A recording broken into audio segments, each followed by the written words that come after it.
Buenas noches, gracias a Camex estamos nuevamente aquí para poder continuar y finalizar ya en esta oportunidad el curso de Broker Internacional.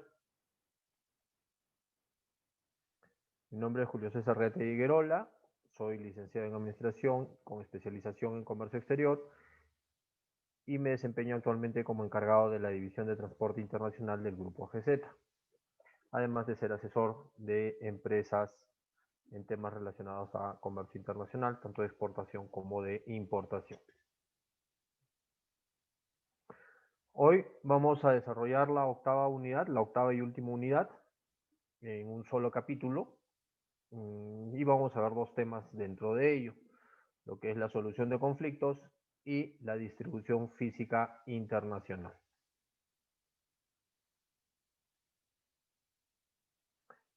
La solución de conflictos en el comercio exterior. Dentro de la etapa en la que estamos actualmente desarrollando nuestros negocios, que está caracterizada por la globalización de la economía y la internacionalización de las relaciones comerciales, se dan relaciones un poco complejas a nivel de las transacciones comerciales. No es lo mismo, y eso lo hemos venido repitiendo, las gestiones comerciales, el manejo que uno tiene que tener como empresa, como asesor, como persona en el mercado local, que las acciones o la forma como debe interactuar, cómo debe negociar cuando hablamos de mercados internacionales. Y eso hace que la gestión comercial en sí se vuelva un poco más compleja. Y esto sumado a diferentes situaciones, una crisis económica que golpea a varios países del mundo, y sumado a la pandemia, a la crisis que abarca hoy en día a todo el mundo, se pueden presentar diferentes factores que contribuyen a la aparición de conflictos comerciales a nivel internacional. Y al hablar de conflictos comerciales, hablamos pues de discrepancias entre las diversas o las diferentes partes que forman un acuerdo comercial. Si bien es cierto, el acuerdo comercial inicialmente está compuesto por el comprador y el vendedor, en el camino habíamos mencionado que van apareciendo una serie de actuantes con los cuales también se manejan contratos de servicios, contratos de fletamento, en el caso del transporte, ¿no? Entonces, y que van generando responsabilidades. El no cumplimiento de alguna de estas responsabilidades o el entendimiento de de una de las partes que no se ha cumplido con esto, es lo que genera un conflicto, ¿correcto?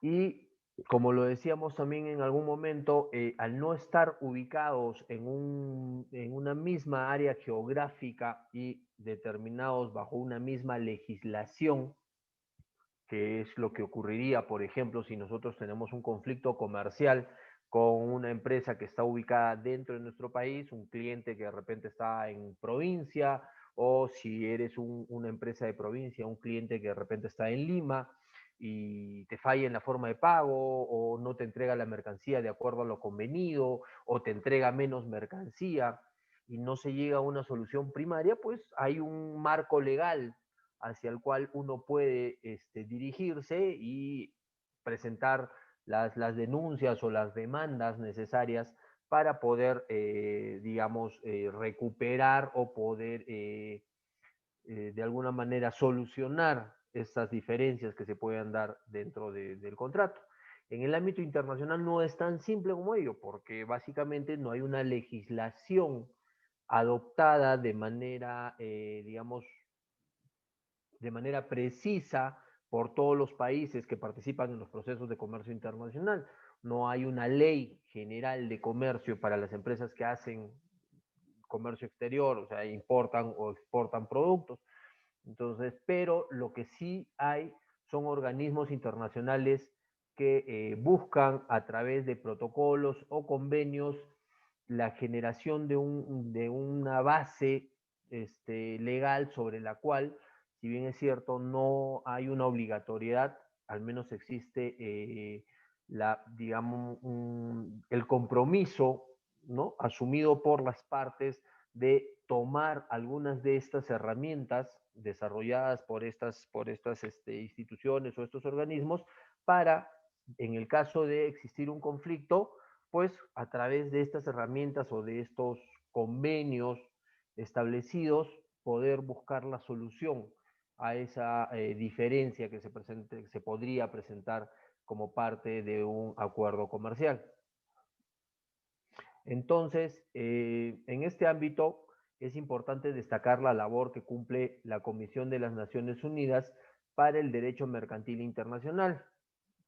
Su página web está ahí en la presentación, uncitral.org, ¿no?, cuyo objetivo es fomentar la armonización y unificación progresiva de un derecho mercantil global, de un derecho mercantil único a ser utilizado por los países miembros, ¿no? Entonces, se está buscando armonizar y unificar los conceptos que velan o que rigen los derechos comerciales, los derechos mercantiles en los diferentes países, estandarizar de tal manera que si en una relación comercial, en un contrato comercial, no se cumple determinadas condiciones que fueron pactadas por ambas partes, eh, la sanción o la forma de actuar ante una situación de ese tipo esté contemplada de la misma manera en la normatividad del país de la empresa vendedora, como en la normatividad del país de la empresa compradora, o si fuera un tema relacionado a transporte de carga, en la normatividad que rige en el país del cual es la empresa de transportes, ¿no? Entonces, unificar de esta manera para que se convierta en un solo derecho mercantil, en una sola aplicación del derecho mercantil. Y las Naciones Unidas, a través de esta Comisión para el Derecho Mercantil Internacional, está trabajando en este proceso y se han logrado muy buenos avances en ello.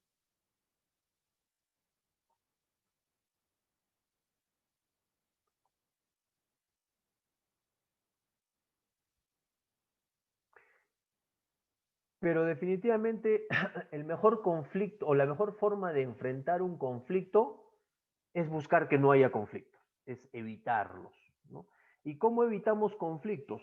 Pues a través de la prevención, es decir, actuar antes de que se pueda presentar un conflicto, tener todo claro en nuestra relación comercial, en nuestras negociaciones, de tal manera que no se pueda dar pie a una diferencia entre comprador y vendedor por una interpretación o por el incumplimiento de una parte del contrato, ¿no? Entonces, para ello, se establecen tres fórmulas o tres medidas que definitivamente debemos tomar como medidas preventivas para evitar conflictos en el comercio internacional. Y vamos a ver cuáles son ellas. La primera, conocer en profundidad la empresa o empresas con las que se está trabajando.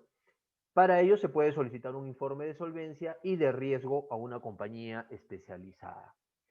¿Cuál es el mayor riesgo que puede enfrentar una empresa que empieza a hacer comercio exterior, que empieza a exportar su producto al mundo? Pues obviamente el mayor riesgo que enfrentamos en una situación así es que no nos pague, que nos hagan un pedido importante de mercancía y luego no nos paguen por ella, ¿no? En un negocio local, en una gestión comercial dentro del mercado local, pues existen las herramientas para poder coberturar el no pago que se podría presentar, ¿no?, y que podría generar un conflicto. Pero en el comercio internacional no es tan sencillo. Entonces, una de las formas de evitar esto es pedir un análisis de la empresa que nos permita conocer su solvencia y el nivel de riesgo que puede tener esa compañía. Ahora, este análisis no lo va a hacer o no nos lo va a dar la empresa con la cual estamos iniciando negociaciones, pues tiene que ser hecho por una empresa o una compañía especialista en este tipo de servicios, ¿no? una compañía que se dedique a hacer auditorías o se dedique a hacer revisiones contables, ¿no? De la situación de riesgo, o revisiones financieras, es el término correcto, de la situación de riesgo que puede presentar una compañía. Porque una compañía nos puede vender muy buenas, tener muy buenas expectativas, nos puede vender una gran participación de mercado para ser nuestro representante en un mercado internacional, pero resulta que sus números están en rojo, ¿no? O que le debe plata al sistema financiero en grandes cantidades y en cualquier momento lo van a embargar. Y cuando lo embarguen, la entidad financiera que lo haga no va a discriminar y decir, ah, no, estos productos son importados, se los vamos a devolver a su exportador porque no los pagó. No, cuando embarguen van a embargar todo lo que pueda ser de propiedad o estar bajo la propiedad de esta empresa, ¿no? Entonces es muy importante conocer la solvencia que tienen las empresas con las que estamos iniciando o estamos desarrollando negocios. Y esto se debe hacer contratando a una empresa especialista que nos pueda hacer un informe financiero de estas empresas. Otra de las medidas que debemos o que podemos tomar es la de contar con el asesoramiento de un experto en la materia, que incluya elaboración de un contrato completo, adaptado a la operación y que contemple sus posibles contingencias, ¿no? Entonces, nosotros podemos ser empresas muy expertas en el proceso productivo, en la gestión comercial, que se refiere a nuestro know-how, a nuestro mercado, al conocimiento mismo de nuestro producto. Podemos ser muy buenos cerveceros, podemos ser muy buenos agroindustriales, podemos ser muy buenas empresas metalmecánicas, o sea, los conceptos de calidad, los estándares de calidad de nuestra producción pueden estar muy bien desarrollados, pero eso no nos hace expertos en comercio exterior, ¿no? Y es justamente los especialistas, dentro de los cuales están los brokers, los que nos pueden asesorar en estos procesos, porque estas personas o estas empresas sí tienen la experiencia necesaria, tienen el conocimiento necesario de bajo qué forma vamos a poder establecer los vínculos comerciales, reduciendo o previniendo algún nivel de riesgo hacia nuestra empresa o hacia el negocio que estamos generando, ¿no? Esto también a través de la elaboración de un contrato que de manera total nos libere de cualquier responsabilidad o de cualquier riesgo y deje claramente establecido de qué forma vamos a enfrentar los posibles conflictos que podrían darse, ¿no? Lo mejor es prevenir que no haya conflictos, pero si es que se llegasen a dar, tenemos que tener claramente estipulado en nuestro contrato cómo es que vamos a enfrentar esos conflictos. Y finalmente, como tercer fórmula para prevenir conflictos, tenemos la suscripción de garantías o créditos documentarios con entidades de primera línea, así como la suscripción correspondientes de pólizas de seguro. Entonces, nosotros tenemos como empresa exportadora dos formas de protegernos financieramente. La primera de ellas es a través de una garantía o un crédito documentario emitido por una entidad financiera, o sea, que el comprador nos haga entregar una garantía financiera de que en caso él no cumpla, esta institución financiera nos va a respaldar. Pero ojo, es muy importante que la institución financiera que está detrás de esa garantía sea una institución financiera de primera línea. ¿Y qué queremos decir de primera línea? Pues reconocida primero por los organismos de control financiero que puedan existir en ese país. Como seguro la mayoría o todos ustedes saben, quien regula el sistema financiero en nuestro país, ¿quién es? La Superintendencia de Banca y Seguro. Entonces, los organismos financieros, las instituciones financieras, están monitoreadas, están supervisadas por la SBS, de tal manera que la SBS lleva un control de todos sus movimientos y establece el nivel de solvencia que tienen esas instituciones. Y en caso vaya decayendo su nivel de solvencia, pues van a prevenir al mercado de que esto está ocurriendo o van a buscar las fórmulas para que no queden desprotegidas las empresas que de alguna forma manejan sus finanzas a través de estas empresas. Lo mismo hacen algunos organismos gubernamentales en los diferentes países. Entonces tenemos que asegurarnos que la institución financiera pues respalde, perdón, el organismo de control financiero respalde a la institución financiera con la cual podrían estarnos generando una garantía. Imaginémonos hace muchísimos años atrás, una empresa peruana que importa de Estados Unidos y que emite una garantía respaldada o una garantía financiera generada por la empresa CLAE. ¿Se acuerdan de CLAE? Bueno, los que son muy jóvenes de repente no lo recuerdan, pero las personas de 40 a más, claro que recordamos lo que es CLAE, ¿no? Era una institución financiera que no estaba avalada por la SBS, no estaba controlada por la SBS y que finalmente terminó quebrando y terminó dejando en la ruina a muchas empresas, a muchísimas personas que invirtieron ahí por los grandes intereses que generaba esta institución, que era una institución que no era sólida.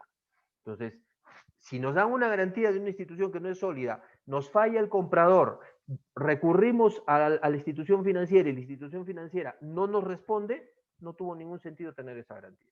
Entonces, es muy importante esa parte, que sea una institución financiera, una entidad financiera que cumpla todas las normatividades y esté respaldada. Y mucho mejor si es que es parte de una red internacional, de una cadena internacional, que tenga sucursal o que tenga subsidiarias en nuestro país.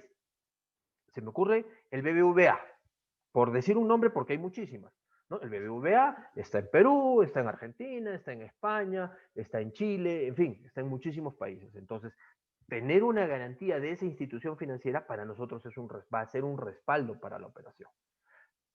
Esa es la garantía que me da mi cliente, que me da la empresa con la cual voy a negociar y que va a evitar que tenga un conflicto con ellos. Voy a prevenir que en caso que no me responda, pues tengo la garantía de la institución financiera y no necesito generar un conflicto, no necesito ir a juicio ni nada.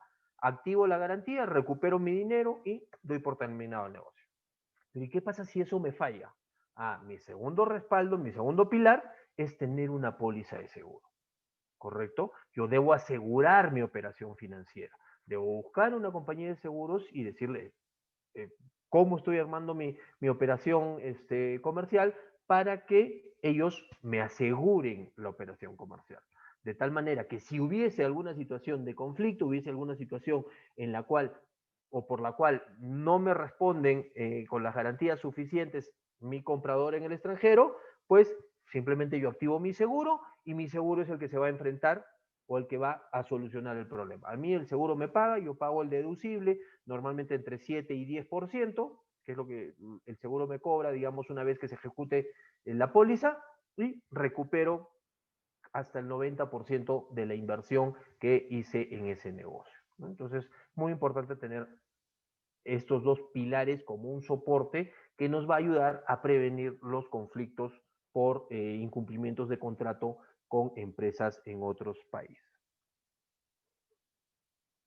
Y también se puede hacer al revés, es decir, si nosotros importamos, es decir, si nosotros compramos en el extranjero, también podemos pedir garantías eh, a la empresa que nos está proveyendo, pues por si el producto que nos envía no cumple las normatividades, no cumple los estándares de calidad o los estándares de salubridad o nos pueden generar algún problema aquí al momento que llegan, ¿no? Entonces es una forma también de protegernos, no solamente se tiene que proteger el que vende contra que le paguen, porque invirtiendo la figura, para una empresa importadora, ¿cuál es el mayor riesgo que enfrenta? El mayor riesgo que va a enfrentar es que le envíen un producto de una menor calidad por la que realmente había pagado, ¿no? O que simplemente no le envíen el producto, también podría ser un riesgo.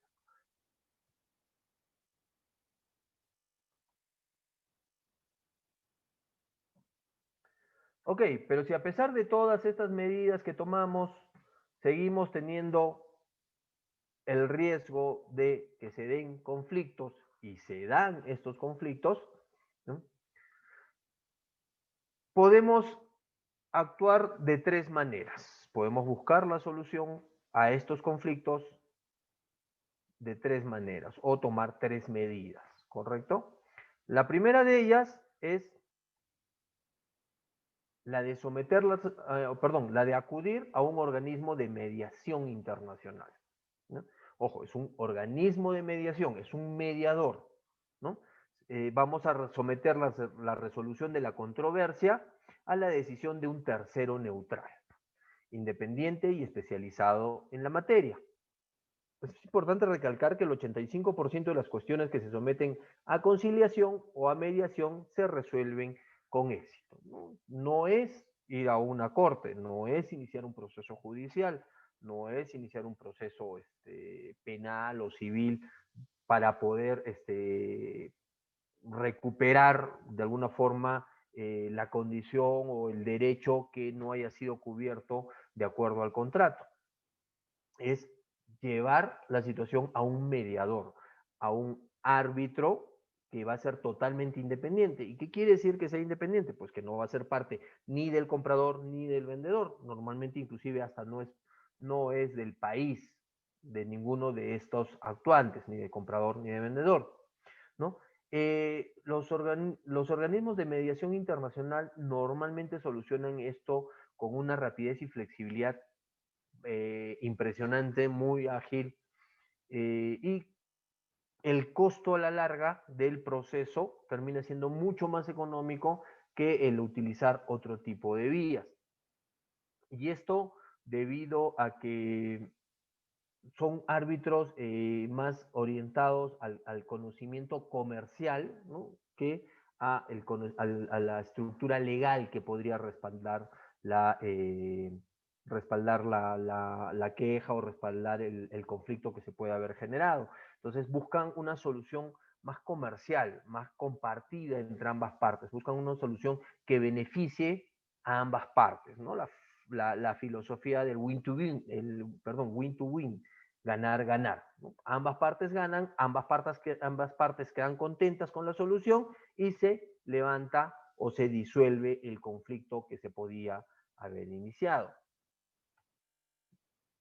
Pero si es que el llevar esto a nivel de una absolución, ¿no?, del conflicto, perdón, una mediación del conflicto, no lo podemos conseguir o no existen mediadores que sean especialistas en la materia del conflicto específicamente, pues una segunda opción es el arbitraje internacional, que de alguna forma tiene una mayor base jurídica, sigue siendo un método bastante rápido y flexible, que el mismo hecho de la aplicación de la jurisprudencia o de la legislación de cualquiera de los países participantes o de un tercer país previamente elegido, ¿no? Pero de alguna forma tiene más orientación legal que la conciliación, que decíamos que tiene una orientación más comercial, ¿no? Es un método rápido y flexible, o más rápido y flexible que la jurisdicción. Sus miembros cuentan en general con una mayor especialización y experiencia en asuntos de comercio internacional.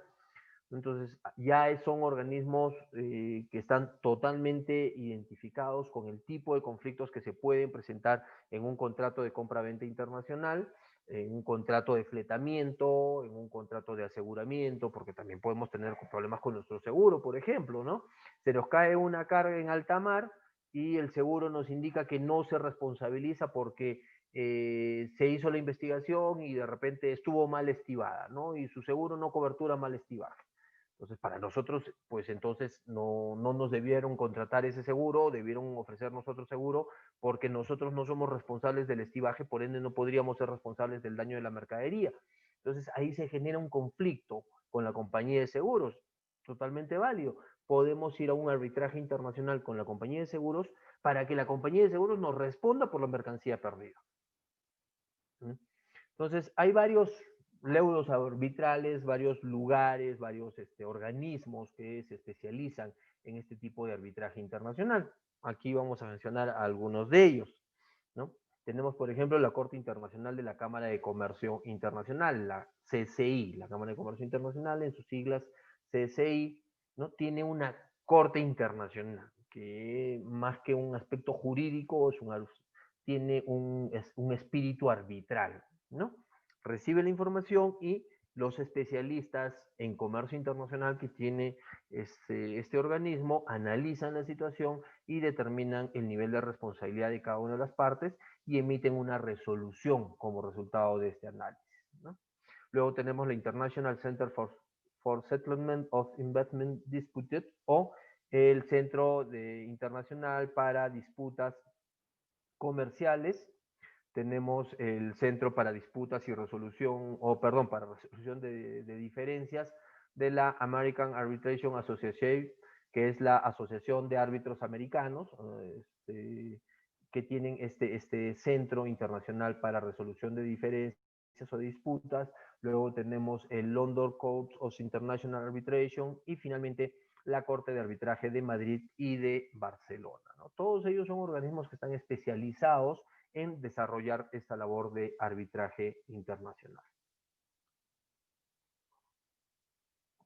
Sin embargo, si no llegasen a un acuerdo o este arbitraje no se determinase como, o no fuese asumido como determinante, ojo, el arbitraje no es vinculante, y no quiere decir que si alguna de las partes no está de acuerdo con este arbitraje, simplemente puede objetar y llevarlo ya a la jurisprudencia o a la jurisdicción ordinaria, es decir, iniciar un proceso legal, ¿no? Los otros son procesos de intermediación, procesos de conciliación, que buscan un acuerdo, que buscan una interpretación legal de parte o de un intermediario que no tiene relación con ninguna de las partes. Sin embargo, no son elementos o no son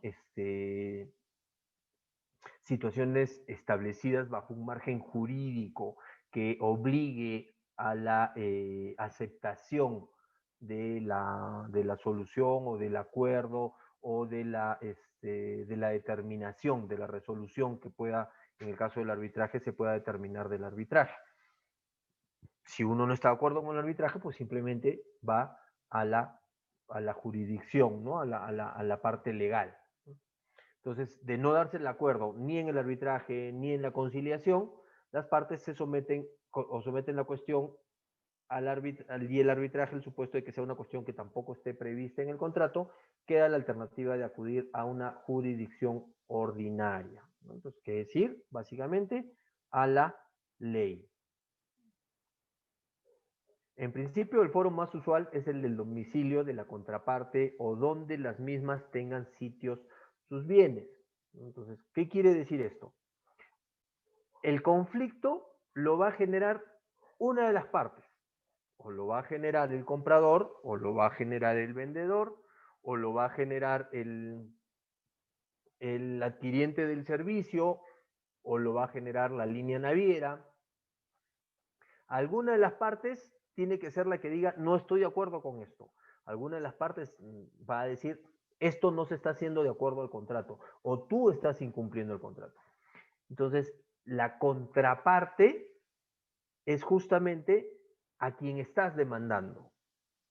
Si el comprador es el que inicia el proceso dentro de la jurisdicción ordinaria, va a demandar ¿a quién? Al vendedor.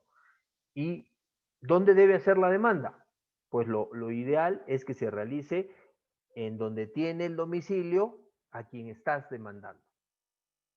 ¿Por qué? Porque ahí va a tener justamente sus bienes, ¿no? Que podrían ser objeto de alguna situación de incautación, comiso o de repente embargo en el caso de que perdiese o termine la justicia dándote la razón al iniciar el proceso, ¿no? Como resultado de la sentencia, ¿no? Entonces, por eso es que se busca establecer la demanda dentro del orden jurídico del lugar de residencia de a quien estamos demandando, para que así se pueda ejecutar la sentencia, sea que esta sentencia sea, como les digo, el embargo de la mercancía, el embargo de una cuenta bancaria. Entonces, todo esto tiene que estar amparado, ¿no? Tiene que tener una base, tiene que tener un sustento. Por eso es que se busca hacerlo. ¿Y cómo hacerlo si es que yo estoy en el Perú, la empresa a la que le vendí está en Argentina y necesito iniciar un proceso, pues porque no hubo un arbitraje previamente acordado, no llegamos a nada en la conciliación y yo necesito iniciar un proceso legal porque esta empresa no me pagó.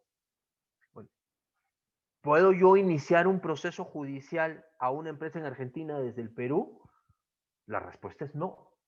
¿No? Porque para comenzar, para yo iniciar un proceso en Argentina, tengo que tener una representatividad en Argentina, tengo que existir. Y si yo no tengo una empresa allá, yo no soy argentino, ninguno de mis socios es argentino, pues no voy a poderlo hacer. Entonces, ¿cómo llevar esto a una jurisdicción ordinaria? Existen empresas, básicamente estudios de abogados o empresas dedicadas al sector jurídico, ¿no? Que trabajan en el área jurídica, en el área legal, y que te representan. Entonces tú, a través de un documento internacional, ¿no? Legalizado internacionalmente, le entregas tu representatividad a esa empresa, a ese estudio de abogados que te va a representar. Y ellos son los que inician la demanda a tu nombre, bajo la legislación de ese país.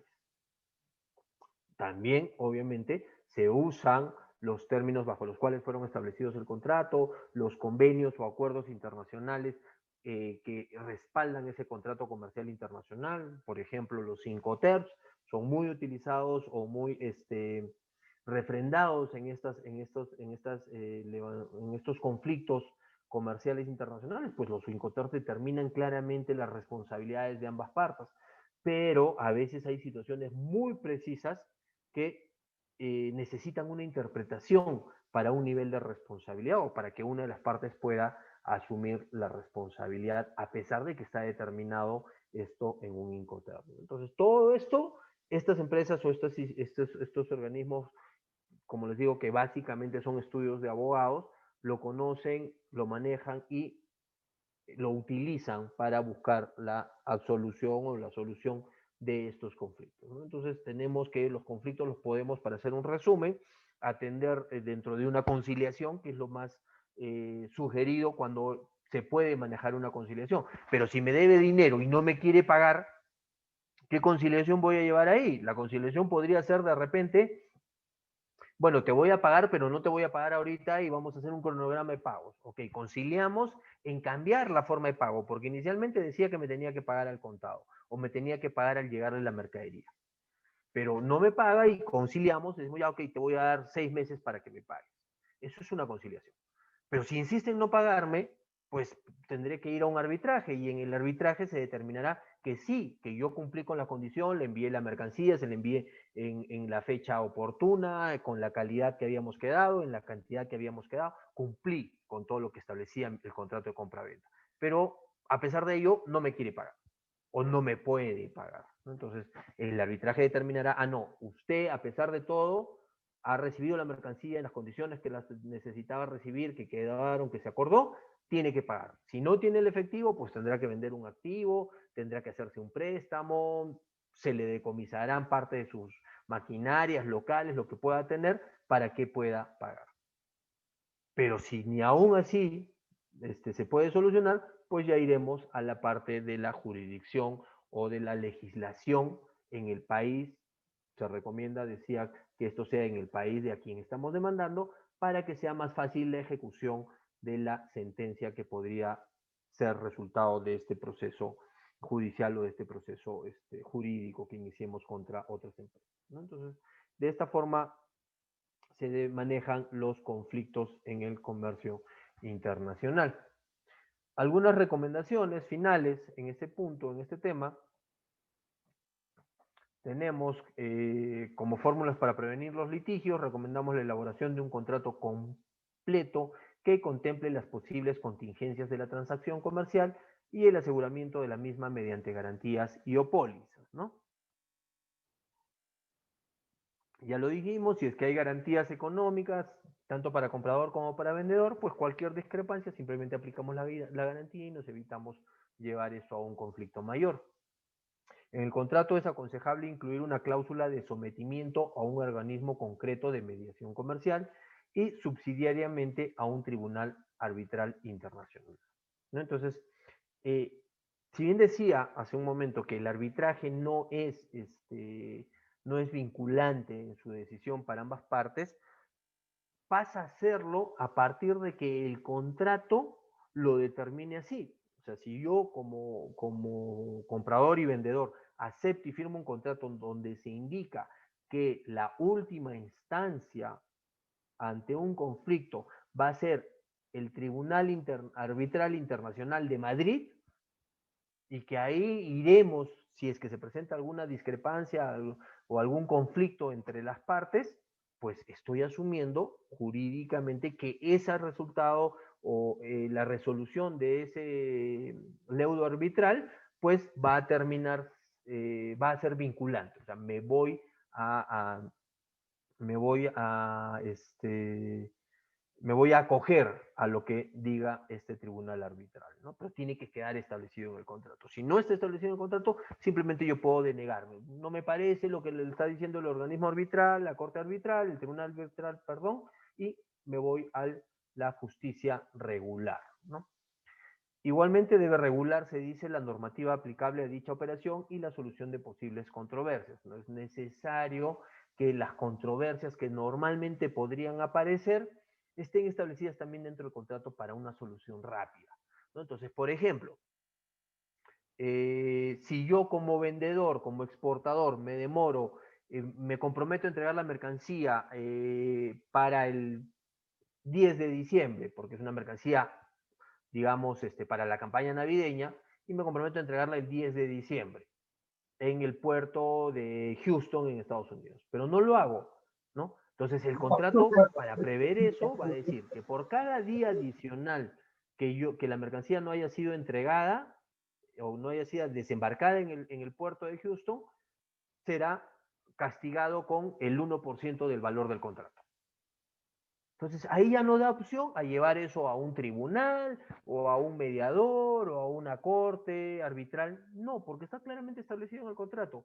Si yo debía llegar el 10 y llegué el 15, al momento que me paguen, me van a retener el 5%, un 1% por día de retraso.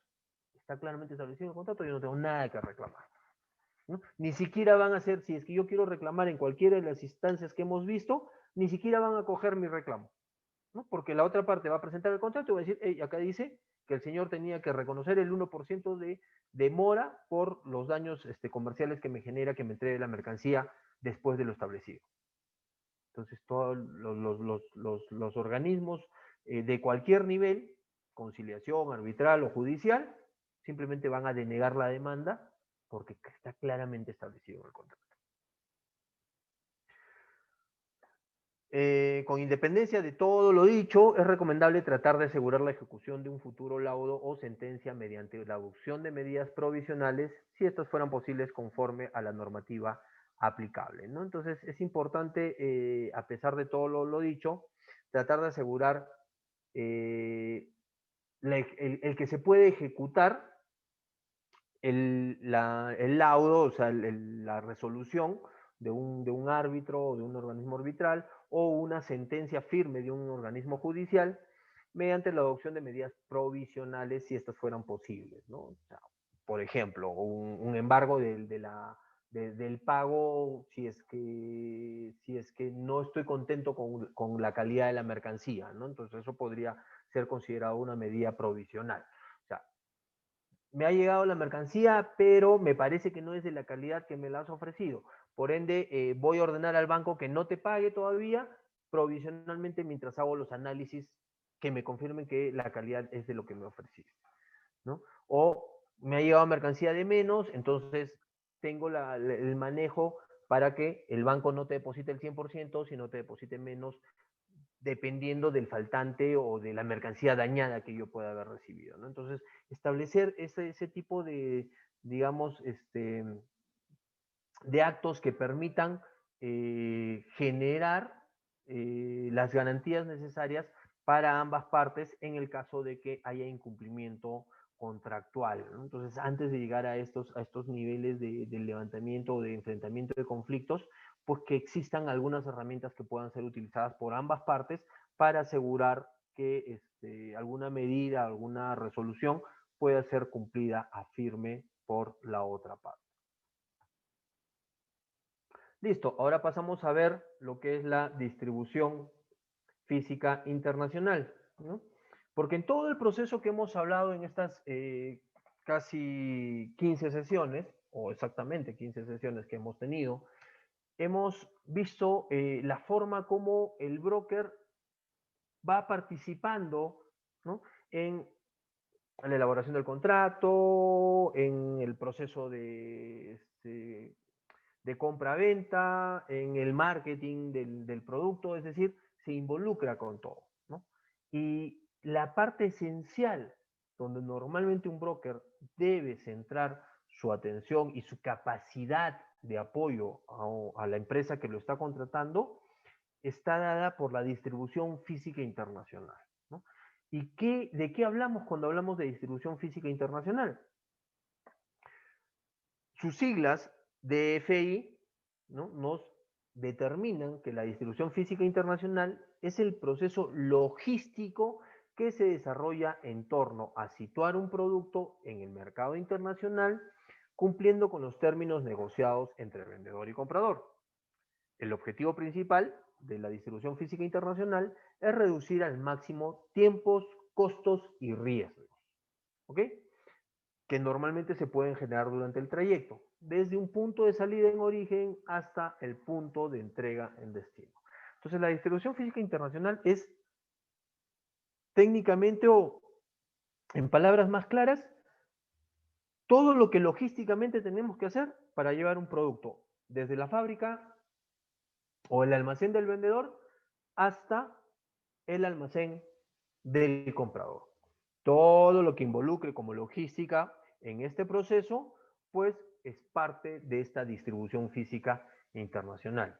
Y como broker o como exportador, mi broker debe conocer este proceso, porque si no conocemos este proceso, no sabemos la importancia que tiene y no conocemos cada uno de sus elementos, pues se pueden generar serios sobrecostos, se pueden generar riesgos a la mercancía y se pueden generar tiempos adicionales que a la larga se conviertan también en sobrecostos o se convierten en daños a la mercancía.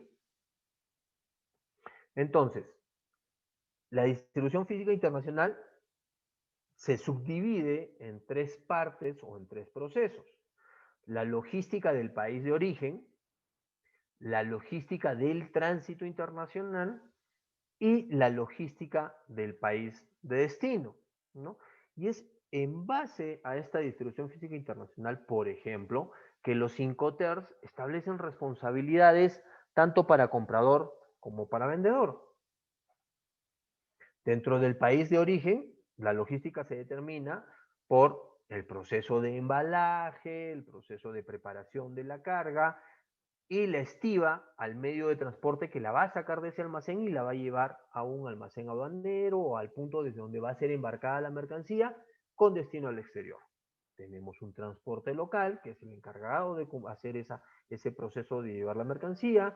Tenemos un tramitador o un agente de aduanas o un agente despachador, como también se le conoce, que es el que va a hacer los trámites para permitir la salida de esa mercancía. Tenemos el embarcador o agente de carga, que es el que se va a encargar de que la mercancía realice las actividades logísticas propias de su embarque, el ser entregado al medio de transporte. Tenemos, tenemos el uso del terminal de carga, que es mayormente una acción que se da en transporte terrestre y perdón, en transporte marítimo y aéreo, muy poco en el terrestre, ¿no? Pero que, ¿por qué estos tipos de transportes? Por la misma logística del medio de transporte, requieren una manipulación de la mercancía.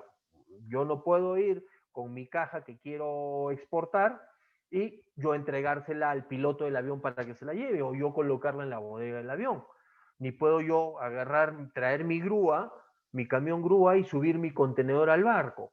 No, ese tipo de acciones requieren una manipulación, requieren un trabajo de parte del almacén o del terminal donde el medio de transporte va a recibir mi carga. Luego tenemos el tránsito internacional, que es el proceso que lleva a través de un medio de transporte la mercancía desde el país de origen y la entrega en el país de destino, asumiendo el total de la responsabilidad de ese tramo, ¿quién? El transportista.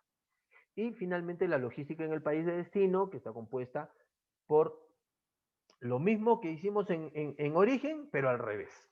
Es decir, primero los gastos del terminal o la logística del terminal para retirar la mercancía del medio de transporte, los trámites del agente de carga para la recepción de esa mercancía, su traslado a un terminal aduanero o a un terminal extraportuario, los trámites del agente de aduanas, para la liberación de la mercancía, el transporte local que retira la mercancía una vez nacionalizada desde el almacén donde se encuentra hasta las instalaciones o los almacenes del comprador. Entonces, el proceso es el que se conoce como distribución física internacional. Y aquí vemos el mismo proceso, pero enmarcado en las responsabilidades para comprador y vendedor a través de los Incoterms, que les decía, usan esta cadena logística o esta distribución física internacional para establecer las responsabilidades de comprador y vendedor, ¿no? Tenemos, por ejemplo, que en una condición export, en un Incoterm export, el vendedor está encargado de realizar la gestión de compra-venta internacional y la producción del producto hasta su preparación para ser exportada. Ahí termina la responsabilidad en una venta export para el vendedor, ¿no? Pero si además el vendedor se va a hacer cargo del transporte interno, es decir, llevar la mercancía hasta el almacén o el depósito o el terminal de donde va a ser embarcada, se va a hacer cargo de contratar los servicios del almacén aduanero, se va a hacer cargo de contratar el agente de aduanas, se va a hacer cargo de la carga y estiva en el puerto o aeropuerto o terminal aduanero en el país de origen, ya no estamos hablando de una condición export, sino de una condición FOB, ¿no? Y así como la distribución física, o sea, en base a esta distribución física, perdón, se establecen responsabilidades, también se establecen costos, porque no va a costar o no va a valer para el exportador lo mismo una mercancía en términos export que en términos FOB, porque si el vendedor determina que su costo de venta va a ser en términos FOB, deberá agregar a su valor establecido como export todos estos costos hasta llegar a este punto. Y si a la vez su venta decide hacerla en términos CFR o CIF, pues tendrá que agregarle la travesía internacional y el seguro internacional para que pueda ser considerado una venta en términos CIF, ¿no? Y tenemos todo el proceso que continúa, como ya lo hemos visto, en el proceso de distribución física, hasta que el transporte interno entrega una mercancía en el almacén del cliente, ¿no? Entonces, aquí en la parte de abajo, no sé si lo notan bien, pero en la parte de abajo vamos expresando también un valor referencial, ¿no? Una mercancía que en términos export pudo costar o costaría $10,000, en términos FOB va a costar 11,000. Y en términos CFR o CIF va a costar 12,500. Y si lo hacemos como un DDP, va a costar $18,000, ¿no? Entonces va aumentando el valor de la mercancía conforme vaya aumentando la responsabilidad logística que tiene el vendedor o que asume el vendedor de acuerdo al Incoterm previamente pactado. ¿Qué consideraciones debemos tener en cuenta para lograr una eficiente distribución física internacional? Es decir, un proceso logístico de llevar la mercancía desde el origen hasta el destino. Primero debemos conocer el tipo de carga con la que vamos a trabajar, ¿no? Y para esto tenemos tres tipos de carga. Tenemos la carga general, tenemos la carga especial y tenemos la carga a granel. Dentro de la carga general podemos clasificarla en no unitizada y unitizada. ¿Cuál es la carga general no unitizada? Es aquella que se establece o que no se agrupa en su conjunto, sino que se vende o se transporta individualmente, ¿no? Por ejemplo, las llantas, por ejemplo, tubería, por ejemplo, planchas de metal, estructuras, ¿no? Todo eso son cargas no unitizadas.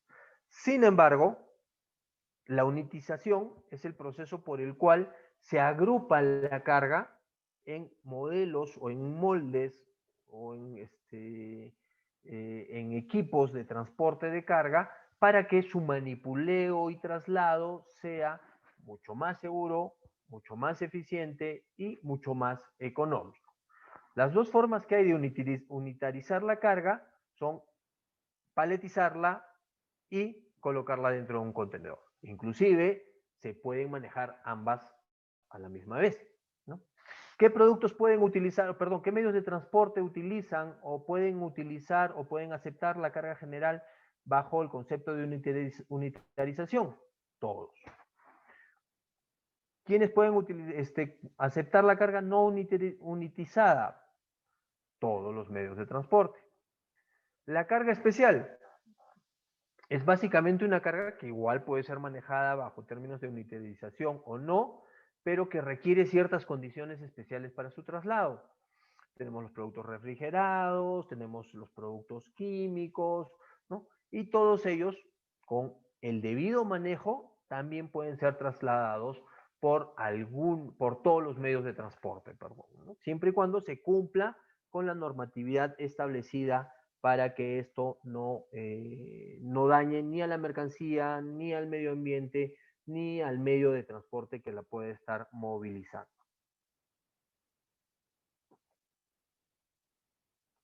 Y finalmente tenemos la carga a granel como tercer tipo de carga, que puede ser de dos tipos o de dos subtipos, la líquida y la sólida o seca. Y la carga líquida o la carga a granel en cualquiera de sus presentaciones tiene limitaciones para ser transportados en algunos medios de transporte, básicamente en el aéreo, ¿no? O sea, nosotros no podemos llegar, por ejemplo, y llenar la bodega del avión con 5.000 litros de alcohol. No podemos, necesariamente tendría que colocarse o unitarizarse en un contenedor o en un tipo de empaque que pueda protegerlo o que pueda, de alguna manera, establecerle un parámetro para que ese producto pueda ser transportado. Sin embargo, podemos llenar las bodegas de un barco con 50.000 litros de alcohol. Claro, sí podemos hacerlo, ¿no? Porque está acondicionado para eso. Podemos llenar un camión con combustible, con alcohol, con algún producto líquido. Sí, sí podemos. Para eso están los camiones cisterna, ¿cierto? ¿No? Y podemos llenar un camión con granos, podemos llenar un barco con granos, me refiero a productos a granel como es la soya, como es el maíz, como es el azúcar, el arroz. Sí, podemos hacerlo, ¿no? Entonces, normalmente la carga granel tiene el condicionante de que por los volúmenes que maneja, busca medios de transporte también que manejen grandes volúmenes de carga a la vez. Y estos regularmente son el ferroviario, el acuático y el carretero, o el transporte terrestre como le conocemos nosotros.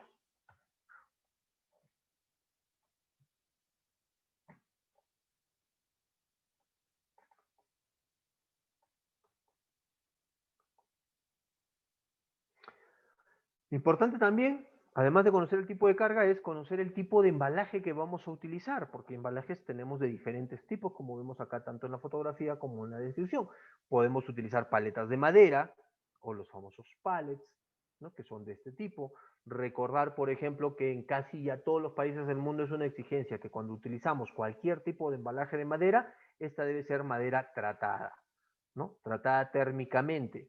¿Por qué? Porque la madera es un conductor de bacterias y de algunos elementos contaminantes, ¿no? Puede trasladar, por ejemplo, plagas de algún tipo de insectos que no existen o no son conocidos en otro país.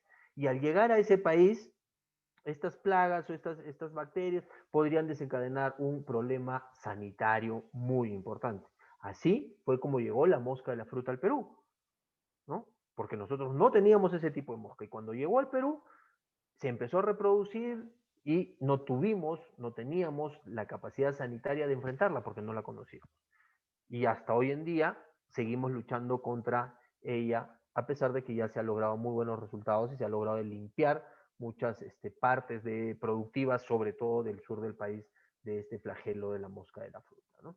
Entonces, hoy en día se exigen que las maderas sean tratadas térmicamente, es decir, selladas, con una laca que le echan encima y la meten a un horno, sella la madera, es decir, no permite ni ingreso ni salida de ningún tipo de elemento vivo. Entonces, las paletas de madera ya no pueden transportar elementos vivos, bacterias, bichos, o cualquier tipo de estos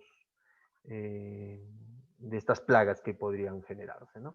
Tenemos las cajas de madera, principalmente madera, perdón, cartón, que principalmente corrugado. El cartón corrugado, seguro lo conocen, son unas plataformas de cartón que en el medio tienen un cartón, una especie de espiral, que lo que genera es que lo que hace es darle cierta flexibilidad al embalaje y absorción de pequeños impactos. Tampoco es que vas a tirar la caja y te va a aguantar el golpe, pero sí pequeñas rotaciones que evitan que el producto que va dentro sufra algún tipo de daño. Los tambores de metal, los tambores de madera, los bidones de plástico que se utilizan mucho para transportar productos agrícolas o productos químicos, ¿no? Que son perfectamente sellados, los sacos de yute, fardos de material textil, y finalmente los contenedores de 20 o 40 pies, ¿no? Entonces, cualquiera de estos embalajes puede ser utilizado. ¿De qué va a depender? Pues obviamente del tipo de mercancía que estemos manejando y cómo se acomode a cualquiera de estos embalajes. O sea, embalaje ideal para nuestra mercancía lo vamos a encontrar. Tenemos que saber conocer, identificar cuál es el que más se adecua a ello. Los tipos de transportes, ¿no? Una vez que ya contamos con nuestra mercancía claramente identificada, nuestro embalaje claramente determinado, pues deberemos analizar cuál de los medios de transporte más comunes se adecua a lo que necesitamos nosotros, ya sea por capacidad de carga, ya sea por tiempo de tránsito, ya sea por costo, ¿no? Ya sea por características del transporte, ya sea por la seguridad que ofrece el medio de transporte a nuestra carga, al medio ambiente y al mismo medio de transporte, ¿no? Entonces tenemos el transporte terrestre, que básicamente, como lo dijimos también, se utiliza para comercio entre países fronterizos. Se puede manejar casi cualquier tipo de carga, hay transportes adecuados a cualquier tipo de carga, granel, líquidos, carga seca, sobredimensionada, cualquier tipo de carga se puede acomodar. El aéreo, que es principalmente para cargas de pequeño volumen, de alto valor, perecibles, animales vivos y cargas de urgencia, porque sus tiempos de tránsito son rapidísimos, pero su valor versus el transporte terrestre y mucho más sobre el transporte marítimo es elevadísimo también. Y finalmente el transporte marítimo, principalmente para cargas de gran tamaño, cargas en contenedores y cargas sueltas de regulares dimensiones, ¿no? El transporte marítimo busca transporte masivo de carga, de grandes cantidades de carga. Un barco puede llegar a transportar 35.000, 38.000 toneladas de un producto, o eso significa más o menos transportar unos 12.000, 14.000 contenedores, ¿no? Entonces, ese es el nivel de carga que puede transportar un barco, transporte marítimo, ¿no? Aquí quería contarles más que una anécdota, una experiencia que de repente todos hemos vivido y que no lo hemos valorado desde el punto de vista que les voy a comentar. Cuando comenzó esto de la pandemia, todos recordarán que las famosas mascarillas, estas KN95, pues empezaron a subir de precio, ¿no? Empezaron a dispararse en sus precios, llegando a costar una mascarilla alrededor de 20, 18 soles, una, ¿no? Cuando su precio normal no llegaba ni siquiera a un sol, máximo un sol 20. Y hoy en día han vuelto a bajar a esos niveles. ¿Por qué se dio esto? Acaparación, aprovechamiento comercial, sí, en parte, pero también tuvo mucho que ver la logística. ¿Por qué?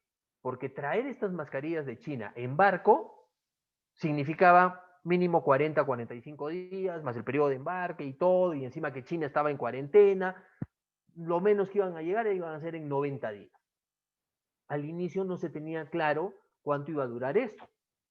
Pues si a mí me decían, va a durar un año, año y medio, pues agarré y me compraba 3 contenedores de mascarillas en China y no me importa en qué momento llegasen, porque igual las iba a poder vender. Pero mi costo de flete para cada una de esas mascarillas que iba a traer en contenedores no iba a ser mayor a 10 o 15 centavos, ¿correcto? Pero ante la necesidad, muchos empezaron a importarlo por la vía aérea. Y el costo del transporte aéreo para esa mercancía, porque ustedes me dirán, no, pero no pesa. No, no pesa, pero hace volumen, ocupa espacio en el avión. Por ende, el flete es muchísimo más caro. Entonces, el flete llegó a costar entre 4 y 6 soles por mascarilla. Solo el flete internacional de traerlo de Estados Unidos, de China, de algunos países europeos, se empezó a importar las mascarillas.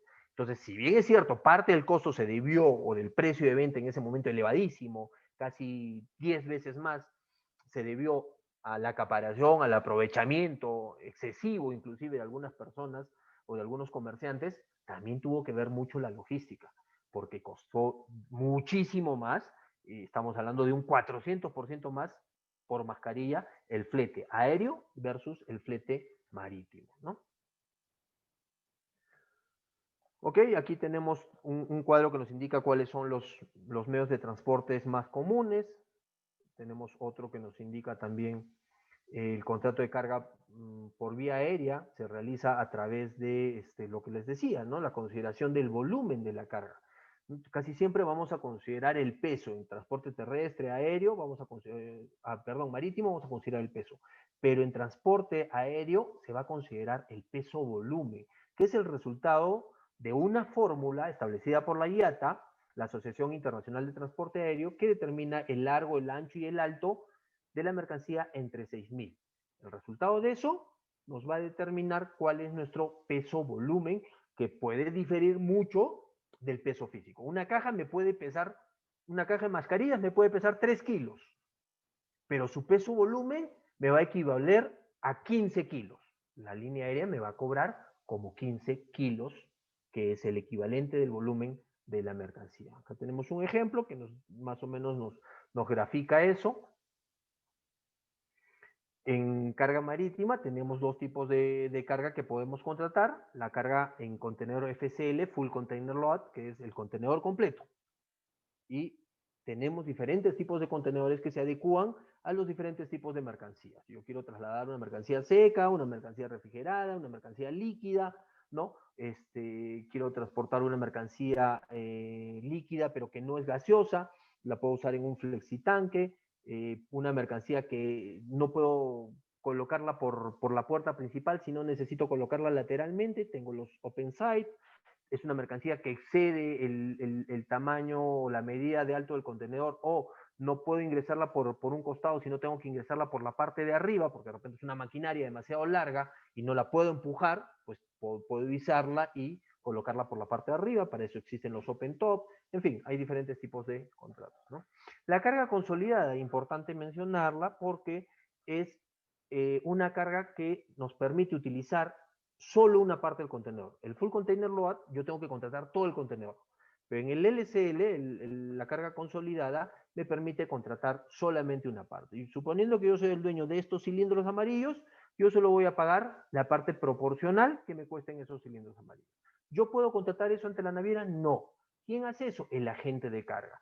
El agente de carga compra a la naviera todo el espacio del contenedor y él lo vende al dueño de las cajitas turquesas, al dueño de los cilindros, al dueño de las cajas rojas, al dueño de las cajas verdes y las cajas amarillas y al dueño de las cajas azules.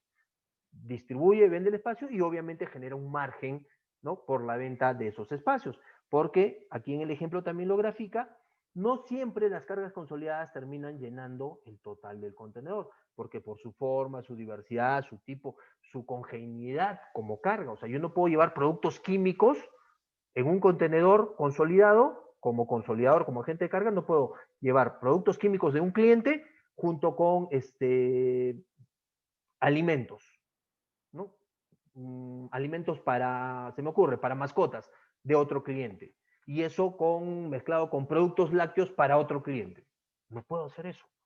Tiene que haber homogeneidad entre las cargas que voy a meter en un contenedor.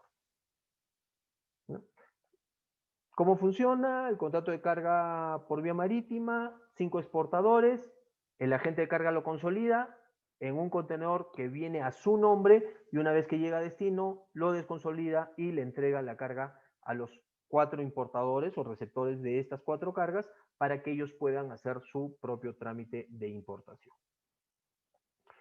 Listo, muchas gracias por su tiempo. Ha sido un gusto compartir estas 15 sesiones con ustedes sobre el tema de broker internacional.